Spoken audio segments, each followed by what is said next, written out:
సాలూరు మండల పరిధిలోని కమ్మలదిని గ్రామంలో ఏపీ-యూపీ స్కూల్ నందు పూర్వకాలంలో వాటర్ ట్యాంక్ ఉండేది. వాటర్ ట్యాంక్ కూలిపోవడంతో పై భాగంలో ఉన్నటువంటి రాడ్లను తొలగించారు. అయితే వాటర్ ట్యాంక్ స్కూల్ గ్రౌండ్ లో ఉండటం స్కూల్ పిల్లలకు ప్రమాదకరమని, దాని నుండి స్కూల్ పిల్లలకు ప్రాణహాని ఎంతైనా ఉందన్నారు. దాన్ని వెంటనే తొలగించాలని విద్యార్థులు, తల్లిదండ్రులు, ఉపాధ్యాయులకు తెలియజేశారు.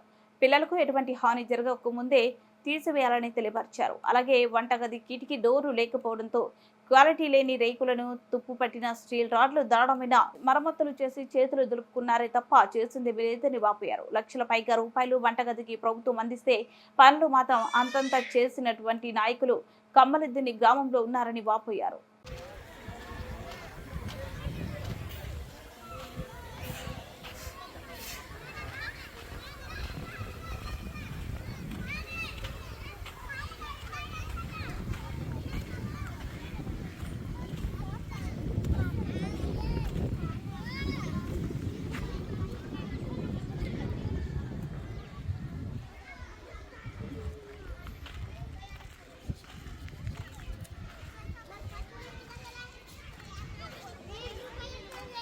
అక్కడ ఉన్నది అంత పొలాలు చెప్పు